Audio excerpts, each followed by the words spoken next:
ఓం శాంతి. ఈరోజు Murali date 2 April 2024. బాబా చెప్తున్నారు, మధురమైన పిల్లల్లారా, ఇతర సాంగత్యాలన్నీ తెంచి ఒక్కరితోనే సాంగత్యాన్ని జోడించండి. సోదర దృష్టితో చూడండి. అప్పుడు మీరు దేహాన్ని చూడరు, మీ దృష్టి కూడా పాడవ్వదు. మరియు మీ ప్రతి వాక్కులో కూడా, అంటే మీ ప్రతి మాటలో కూడా శక్తి ఉంటుంది అని బాబా అంటున్నారు. కావున ఒక్కరితోనే సాంగత్యాన్ని జోడించాలి, సోదర దృష్టితోనే చూడాలి. అప్పుడు మన దృష్టి మాటలో కూడా శక్తి ఉంటుంది. ఈరోజు మురళిలోని ప్రశ్న, బాబా పిల్లలకు రుణపడి ఉన్నారా లేక పిల్లలు బాబాకి రుణపడి ఉన్నారా? సమాధానము, పిల్లలైన మీరు హక్కుదారులు, బాబా మీకు రుణపడి ఉన్నారు. పిల్లలైన మీరు దానం చేస్తారు కనుక బాబా 1కి 100 రెట్లు ఇవ్వవలసి వస్తుంది. ఈశ్వరార్థంగా మీరేమిస్తున్నారో తరువాత జన్మలో దానికి ప్రతిఫలము లభిస్తుంది. మీరు పిడికెడు అటుకులు ఇచ్చి విశ్వాధికారులుగా అవుతారు. మరి మీకు ఎంత విశాల హృదయం ఉండాలి. నేను బాబాకు ఇంత ఇచ్చాను అనే సంకల్పం కూడా అసలు ఎప్పుడూ రాకూడదు. ఓం శాంతి. ఇది పురుషోత్తమ సంగమ యుగము అని మ్యూజియంలు, ప్రదర్శనలలో అర్థం చేయించాలి. కేవలం మీరు మాత్రమే వివేకవంతులు కనుక ఇది పురుషోత్తమ సంగమ యుగమని అందరికీ అర్థం చేయించవలసి ఉంటుంది. మ్యూజియం అన్నింటికంటే మంచి సేవా స్థానము. ఎందుకంటే అక్కడికి చాలామంది వస్తారు. మంచి సేవాదారి పిల్లలు తక్కువగా ఉన్నారు. అన్ని సేవా కేంద్రాలు సర్వీసు స్టేషన్లు. ఆధ్యాత్మిక మ్యూజియం అని ఢిల్లీలో వ్రాయబడి ఉంది. ఇది కూడా సరి అయిన అర్థం కాదు. మీరు భారతదేశానికి ఏ సేవ చేస్తున్నారు అని చాలామంది ప్రశ్నిస్తారు. భగవాను వాచా కదా, ఇది అడవి, మీరు ఈ సమయంలో సంగమ యుగంలో ఉన్నారు. అలాగని అడవిలోనూ లేరు, తోటలోనూ లేరు. ఇప్పుడు ఉద్యానవనంలోకి వెళ్ళే పురుషార్థం చేస్తూ ఉన్నారు. అంటే మీరు ఈ రావణ రాజ్యాన్ని రామరాజ్యంగా తయారు చేస్తున్నారు. ఇంత ధనం మీకు ఎక్కడి నుండి వస్తుంది అని మిమ్మల్ని ప్రశ్న వేస్తారు. బీకేలమైన మేమే ఖర్చు చేస్తున్నాము అని చెప్పండి. రామరాజ్య స్థాపన జరుగుతుంది. మేము ఏం చేస్తున్నామో, మా ముఖ్య లక్ష్యం ఏమిటో మీరు కొద్ది రోజులు వచ్చి తెలుసుకోండి అని వారికి చెప్పండి. వారు సార్వభౌమత్వాన్ని అంటే విశ్వాధికారాన్ని అంగీకరించరు. అందుకే రాజుల రాజ్యాలను సమాప్తం చేశారు. ఈ సమయంలో వారు కూడా తమో ప్రధానంగా అయిపోయారు. అందుకే వారు నచ్చరు. డ్రామానుసారము వారి దోషం కూడా లేదు. డ్రామాలో ఏదైతే ఉంటుందో ఆ పాత్రనే మనం అభినయిస్తాము.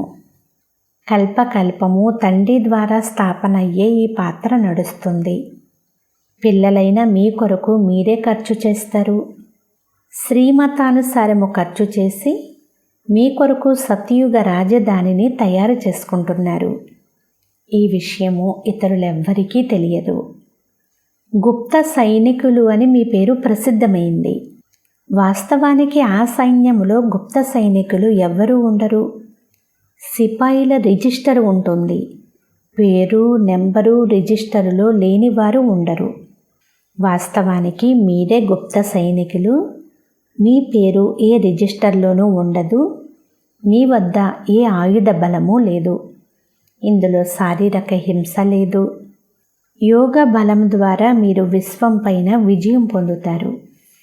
ఈశ్వరుడు సర్వశక్తివంతుడు కదా. స్మృతి ద్వారా మీరు శక్తిని తీసుకుంటున్నారు. సతో ప్రధానంగా అయ్యేందుకు మీరు తండ్రితో యోగాన్ని జోడిస్తున్నారు. మీరు సతో ప్రధానంగా అయ్యారు అంటే మీకు రాజ్యము కూడా సతో ప్రధానమైనదే కావాలి. అది మీరు ఇప్పుడు శ్రీమతం అనుసారంగా స్థాపన చేస్తున్నారు. ఎవరైతే ఉండి కూడా కనిపించకుండా ఉంటారో వారినే గుప్తము అని అంటారు. మీరు శివబాబాను కూడా ఈ కళ్ళతో చూడలేరు. మీరు కూడా గుప్తము, శక్తి కూడా మీరు గుప్తంగా తీసుకుంటున్నారు. మనము పతితుల నుండి పావనముగా అవుతున్నాము. పావనముగా ఉండు వారిలోనే శక్తి ఉంటుంది అనేది మీకు తెలుసు. సత్యయుగంలో మీరంతా పావనంగా ఉంటారు. వారి 84 జన్మల కథనే తండ్రి తెలియచేస్తారు. మీరు తండ్రి నుండి శక్తిని తీసుకుని పవిత్రముగా అయి మళ్ళీ పవిత్ర ప్రపంచంలో రాజ్యపాలన చేస్తారు. బాహుబలంతో ఎప్పుడూ ఎవ్వరూ విశ్వంపైన విజయాన్ని పొందలేరు అని బాబా అంటున్నారు. ఇది యోగ బలానికి సంబంధించిన విషయం కదా. వారు యుద్ధం చేస్తారు, రాజ్యము మీ చేతికి రావాలి. బాబా సర్వశక్తివంతులు కనుక వారి నుండి శక్తి లభించాలి. మీరు తండ్రిని మరియు రచన ఆది మధ్యాంతాలను కూడా తెలుసుకున్నారు. మనమే స్వదర్శన చక్రధారులమని కూడా మీకు తెలుసు. అయితే ఇది అందరికీ స్మృతిలో ఉండదు. పిల్లలైన మీకు ఈ విషయము స్మృతిలో ఉండాలి. ఎందుకంటే పిల్లలైన మీకు మాత్రమే ఈ జ్ఞానం లభిస్తుంది. వెలుపల ఉన్నవారు ఎవరు అర్థం చేసుకోలేరు కదా. కనుకనే వారిని సభలో కూర్చోబెట్టరు. పతిత పావనుడైన తండ్రిని అందరూ పిలుస్తారు, కానీ తమను తాము పతితులము అని ఎవ్వరూ భావించరు. పతిత పావన సీతారామని పాడుతూ ఉంటారు. మీరందరూ వధువులు, బాబా ఏమో వరుడు. వారు అందరికీ సద్గతినిచ్చేందుకే వస్తారు. పిల్లలైన మీకిప్పుడు బాబా దైవీ గుణాలతో అలంకారం చేస్తారు. మీకు డబల్ ఇంజిన్ లభించింది అంటున్నారు బాబా. రోల్స్ రాయల్స్ కారులో ఇంజిన్ చాలా బాగుంటుంది. తండ్రి కూడా అలా ఉన్నారు. పతిత పావన రండి, మమ్మల్ని పావనంగా చేసి జతలో తీసుకుని వెళ్ళండి అని మీరంతా పిలిచారు కదా. మీరంతా శాంతిగా కూర్చుని ఉన్నారు. వీణ మొదలైన ఏ వాయిద్యాలు మ్రోగించరు. అసలు కష్టపడే మాటే లేదు. నడుస్తూ తిరుగుతూ తండ్రిని స్మృతి చేస్తూ ఉండండి. మీకు రోజంతటిలో ఎవరు కలిసినా వారికి మార్గాన్ని చూపిస్తూ ఉండండి. తండ్రి చెప్తున్నారు, నా భక్తులకు మరియు లక్ష్మీనారాయణ మరియు రాధాకృష్ణ మొదలైన వారి భక్తులకు ఈ దానాన్ని ఇవ్వండి. వ్యర్థముగా వ్యర్థపరచకండి అని తండ్రి చెప్తున్నారు. పాత్రులైన వారికే దానం ఇవ్వబడుతుంది. పతిత మనుషులు పతితులకే దానమిస్తూ ఉంటారు. తండ్రి అయితే సర్వశక్తివంతులు. వారి నుండి మీరు శక్తిని పొంది ఉత్తములుగా అవుతారు. రావణుడు ఎప్పుడు వస్తాడో అది కూడా త్రేతా మరియు ద్వాపర యుగాల సంగమ సమయము. ఇది కలియుగము మరియు సత్యయుగముల సంగమము. జ్ఞానము ఎంత సమయం నడుస్తుందో, భక్తి ఎంత సమయం నడుస్తుందో ఈ విషయాలన్నీ కూడా మీరు అర్థం చేసుకుని ఇతరులకు అర్థం చేయించాలి. ముఖ్యమైన విషయము అనంతమైన తండ్రిని ప్రేమగా స్మృతి చేయడం. అనంతమైన తండ్రి ఎప్పుడైతే వస్తారో అప్పుడు వినాశనం కూడా జరుగుతుంది. మహాభారత యుద్ధం ఎప్పుడు జరిగింది? భగవంతుడు రాజయోగమును నేర్పించినప్పుడు. నూతన ప్రపంచము ఆది, పాత ప్రపంచము అంతము అనగా వినాశనం జరగనున్నది అనేది అర్థమవుతుంది. బాబా అంటున్నారు, పిల్లలు ఇప్పుడు ప్రపంచమంతా కూడా గాఢాంధకారంలో పడి ఉంది. ఇప్పుడు వారిని మేలుకొల్పాలి. ఎందుకంటే అర్ధకల్పం నుండి నిద్రిస్తూనే ఉన్నారు. స్వయాన్ని ఆత్మగా భావించి సోదర దృష్టితో చూడండి అని తండ్రి అర్థం చేస్తున్నారు. అప్పుడే మీరెవ్వరికి జ్ఞానం ఇచ్చినా మీ మాటల్లో శక్తి వస్తుంది. అంటే ఆత్మ అని భావించి నేను ఇప్పుడు నా సోదరాత్మకి తండ్రి యొక్క పరిచయాన్ని తెలియచేస్తున్నాను అని భావించి ఇలా ఆత్మిక స్థితిలో ఉండి ఎప్పుడైతే మీరు చెప్తారో అప్పుడే మీ మాటల్లో శక్తి వస్తుంది మరియు మీ సోదరాత్మకు బాణం తగులుతుంది. ఆత్మనే పావనముగా మళ్ళీ పతితంగా అవుతుంది. ఆత్మ పావనముగా అయినప్పుడే శరీరం కూడా పావనమైనది లభిస్తుంది. కానీ ఇప్పుడు లభించదు. కొందరు యోగ బలంతో, కొందరు శిక్షలతో అందరూ పావనముగా అవ్వాలి కదా. స్మృతి యాత్ర చేయడమే శ్రమ. బాబా అభ్యాసం కూడా చేయిస్తూ ఉంటారు. ఎక్కడికి వెళ్ళినా బాబా స్మృతిలో వెళ్ళండి. ఫాదర్లు శాంతిగా యేసుక్రీస్తును స్మృతి చేస్తూ వెళ్తూ ఉంటారు. భారతవాసీలు అనేక మందిని స్మృతి చేస్తారు. అయితే ఇప్పుడు తండ్రి చెప్తున్నారు, ఒక్కరిని తప్ప మరెవ్వరిని స్మృతి చేయకండి. ఎందుకంటే అనంతమైన తండ్రి ద్వారా ముక్తి జీవన్ముక్తుల హక్కుదారులుగా అవుతారు. క్షణంలో జీవన్ముక్తి లభిస్తుంది. సత్యయుగంలో అందరూ జీవన్ముక్తిలో ఉంటారు. కలియుగంలో అయితే అందరూ జీవన బంధనంలో ఉన్నారు. ఇది ఎవ్వరికీ తెలియదు. ఈ విషయాలన్నీ తండ్రి పిల్లలకు అర్థం చేయిస్తున్నారు. పిల్లలు మళ్ళీ తండ్రిని ప్రత్యక్షం చేస్తారు. అన్ని వైపులా తిరుగుతూ ఉంటారు. ఇది పురుషోత్తమ సంగమ యుగము అని మనుష్య మాతృలందరికీ సందేశం ఇవ్వడమే మీ కర్తవ్యము. అనంతమైన తండ్రి అనంతమైన వారసత్వమును ఇచ్చేందుకు వచ్చారు. అయితే ఇప్పుడు తండ్రి చెప్తున్నారు, సదా నన్ను ఒక్కరినే స్మృతి చేసినట్లయితే మీ వికర్మలు వినాశనమవుతాయి, మీ పాపాలు కట్ అవుతాయి. ఈ సత్య గీతను తండ్రే కదా వినిపిస్తారు. మనుషుల మతం ద్వారా అయితే దిగజారుతూ వచ్చారు. భగవంతుని మతము ద్వారా మీరు వారసత్వాన్ని పొందుకుంటున్నారు. అన్నిటికంటే చాలా చాలా ముఖ్యమైన విషయము, నడుస్తూ తిరుగుతూ లేస్తూ కూర్చుంటూ తండ్రిని స్మృతి చేస్తూ ఉండండి. వారి పరిచయమునిస్తూ ఉండండి. మీ వద్ద బ్యాడ్జ్ అయితే ఉంది కదా, ఉచితంగా ఇవ్వడంలో నష్టమేమీ లేదు. కానీ యోగ్యతను చూసి, జ్ఞానమైనా సరే బ్యాడ్జినైనా సరే యోగ్యతను చూసి ఇవ్వాలి. బాబా పిల్లలతో ఫిర్యాదు చేస్తున్నారు, మీరు లౌకిక తండ్రిని స్మృతి చేస్తారు, కానీ పారలౌకిక తండ్రినైన నన్ను మర్చిపోతారు. మీకు సిగ్గు వేయడం లేదా అని బాబా అడుగుతున్నారు. మీరే పవిత్ర ప్రవృత్తి మార్గపు గృహస్థి వ్యవహారంలో ఉండేవారు. ఇప్పుడు మళ్ళీ ఎలా తయారు కావాలి? మీరు భగవంతునితో వ్యాపారం చేస్తున్నారు. బుద్ధి ఎక్కడ తిరగడం లేదు కదా. తండ్రిని ఎంత సమయం స్మృతి చేశాను అని స్వయాన్ని పరిశీలన చేసుకోండి. బాబా చెప్తున్నారు, ఇతర సాంగత్యాలని వదిలి నా ఒక్కరితోనే మనస్సును జోడించండి. తప్పు చెయ్యరాదు. సోదర దృష్టితో చూస్తే దేహాన్ని చూడరని కూడా బాబా అంటున్నారు. ఎందుకంటే ఎప్పుడైతే సోదర భావన అనేది ఉంటుందో అప్పుడు దృష్టి దిగజారదు. ఇదే గమ్యము. ఈ జ్ఞానము మీకు ఇప్పుడే లభిస్తుంది. అందరూ సోదరులే అని అందరూ అంటారు. సోదరత్వము అని మనుషులు అంటారు. ఇది నిజమే. మనము పరంపిత పరమాత్ముని సంతానము. మరి ఇక్కడ ఎందుకు కూర్చున్నారు? తండ్రి స్వర్గస్థాపన చేస్తున్నారు. ఇలా అందరికీ అర్థం చేయిస్తూ ఉన్నతిని ప్రాప్తి చేసుకుంటూ ఉండండి. బాబాకు సర్వీసబుల్ కన్యలు చాలామంది కావాలి. సేవా కేంద్రాలు తెరవబడుతూ ఉంటాయి. పిల్లలకు చాలా ఆసక్తి ఉంది. చాలామందికి కళ్యాణం జరుగుతుంది అని భావిస్తారు. కానీ సంభాళించే టీచర్లు కూడా మంచి మహారథులుగా ఉండాలి. టీచర్లు కూడా నెంబర్ ఉన్నారు. ఎక్కడెక్కడైతే లక్ష్మీనారాయణల మందిరాలు, శివుని మందిరాలు ఉన్నాయో, గంగానదీ తీరంలో ఎక్కడ ఎక్కువ జనం ఉంటారో అక్కడకు వెళ్ళి సర్వీసు చెయ్యాలి. భగవంతుడు కామం మహాశత్రువు అని చెప్తున్నారని అందరికీ తెలియచేయండి.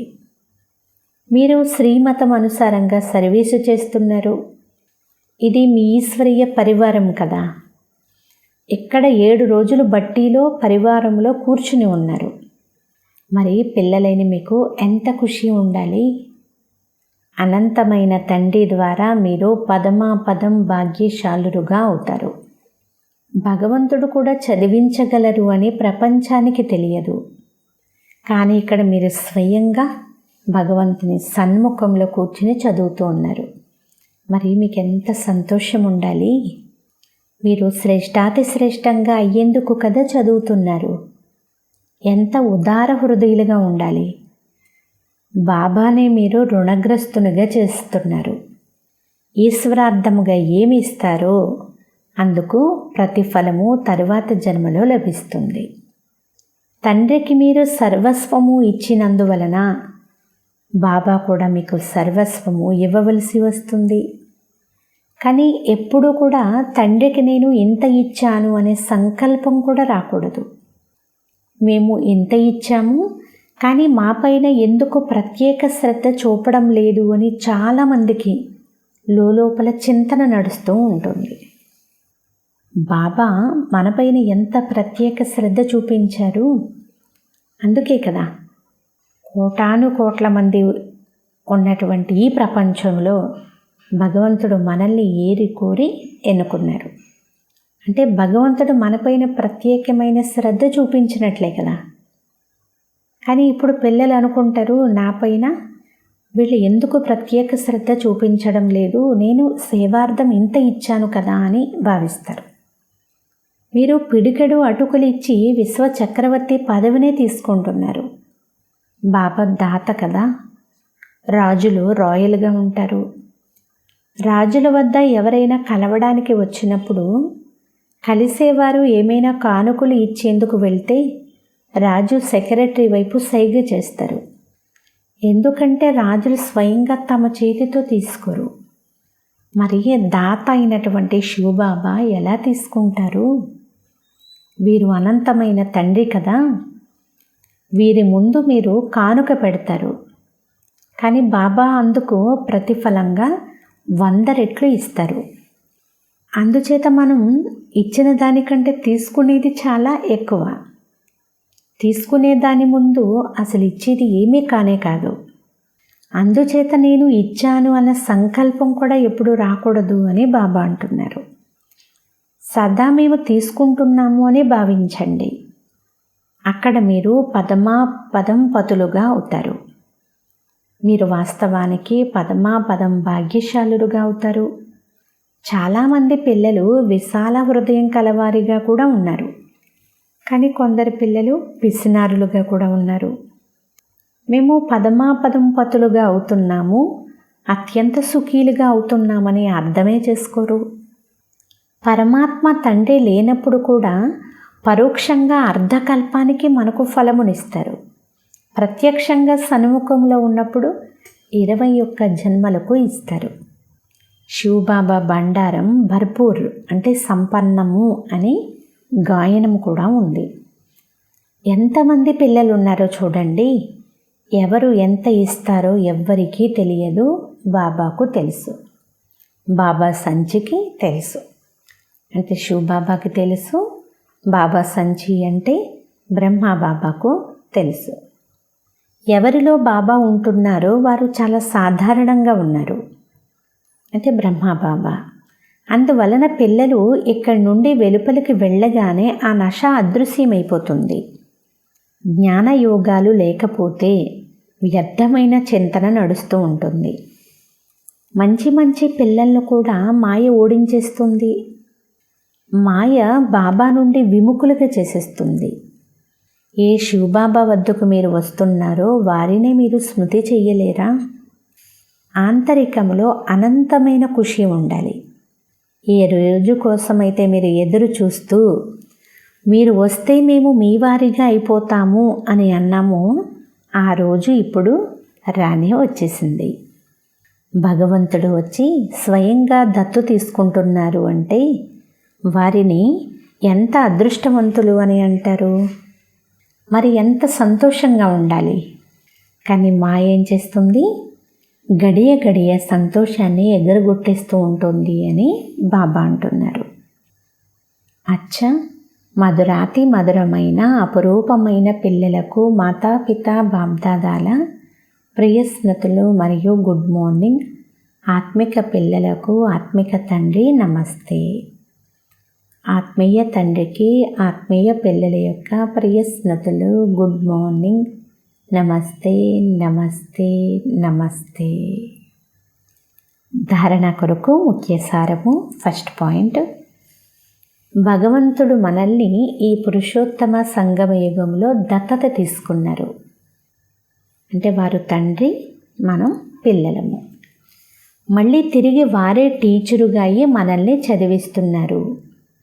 అలాగే మీ పదమాపదం భాగ్యాన్ని స్మరణ చేస్తూ మీరు చాలా సంతోషంగా ఉండాలి. భగవంతుడు మనకి తండ్రిగా అయ్యి మనల్ని దత్తత తీసుకున్నారు, టీచరుగా అయ్యి మనల్ని చదివిస్తున్నారు. కాబట్టి మీది ఎంత ఉన్నతమైన భాగ్యము. మీ అదృష్టాన్ని మీరు స్మరణ చేయండి, సంతోషంగా ఉండండి. సెకండ్ పాయింట్, ఆత్మలమైన మనం సోదరులము. ఈ దృష్టిని పక్కాగా చేసుకోవాలి. అస్సలు దేహాన్ని చూడరాదు. భగవంతునితో ఒప్పందమైన తరువాత బుద్ధిని అటు ఇటు భ్రమింప చెయ్యకూడదు అని బాబా అంటున్నారు.